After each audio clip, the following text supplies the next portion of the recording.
আসসালামু আলাইকুম। আশা করি সবাই ভালো আছেন। আপনারা জানেন যে আমি ভ্যাকসিন বিষয়ক বিভিন্ন তথ্য আপনাদের সামনে তুলে ধরি। আজকে একটি গুরুত্বপূর্ণ ভ্যাকসিন নিয়ে আপনাদের সামনে কথা বলবো। সেটা হচ্ছে কলেরাজনিত ডায়রিয়া প্রতিরোধী ভ্যাকসিন নিয়ে। এখন গ্রীষ্মকাল শুরু হয়ে গিয়েছে। বাংলাদেশে এখন অতিরিক্ত তাপদাহের কারণে আ পানি শূন্যতাজনিত যে রোগ, ডায়রিয়া প্লাস কলেরাজনিত ডায়রিয়া বা ডায়রিয়াজনিত কলেরা রোগের প্রাদুর্ভাব প্রচুর পরিমাণে বৃদ্ধি পাবে। তো বাংলাদেশের মার্কেটে এখন কলেরাজনিত ডায়রিয়া প্রতিরোধী ভ্যাকসিন রয়েছে। বাংলাদেশে এখন ডায়রিয়াজনিত কলেরা প্রতিরোধী ভ্যাকসিন রয়েছে। এটি মুখে খাওয়া ভ্যাকসিন।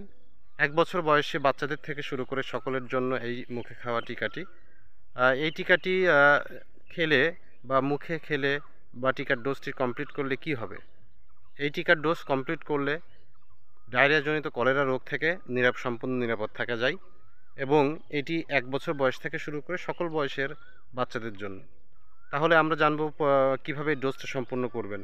যেহেতু এটি একটি মুখে খাওয়া ভ্যাকসিন, তাহলে ১ বছর বয়স পূর্ণ হওয়ার সঙ্গে পরে যে কোনো একটি দিন এই টিকার প্রথম ডোজ সম্পূর্ণ করতে হয়, অর্থাৎ মুখে খাইয়ে দিতে হয়। দ্বিতীয় নাম্বার ডোজটি হবে প্রথম ডোজ থেকে ১৪ দিন পর, অর্থাৎ ২ সপ্তাহ পরে দ্বিতীয় নাম্বার ডোজ সম্পূর্ণ করতে হয়। এই ২টা ডোজ সম্পূর্ণ করার পর আপনি নিজের ফল নিজেই বুঝতে পারবেন। আর আরেকটি বিষয় হচ্ছে যে এই টিকার ডোজ সম্পূর্ণ করলে সম্পূর্ণ ডায়রিয়াজনিত কলেরা থেকে নিরাপদ থাকা সম্ভব এবং বাংলাদেশের মার্কেটে এখন কলেরাজনিত ডায়রিয়া প্রতিরোধী ভ্যাকসিন রয়েছে। আরেকটি বিষয় হচ্ছে যে সকল ব্যক্তিদের ইমিউনোসাপ্রেশন রয়েছে, যাদের বারবার ইনডাইজেশন হয় বা ডায়রিয়া হয়, কলেরাজনিত ডায়রিয়া হয়ে থাকে, তাদের ক্ষেত্রে এই টিকাটি আরও বেশি জরুরি।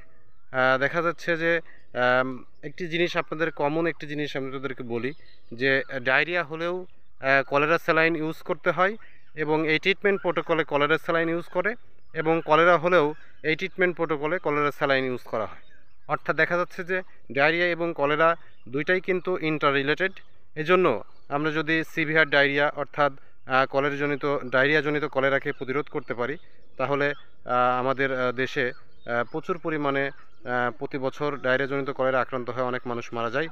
এই ধরনের সমস্যা থেকে নিরাপদ থাকা সম্ভব।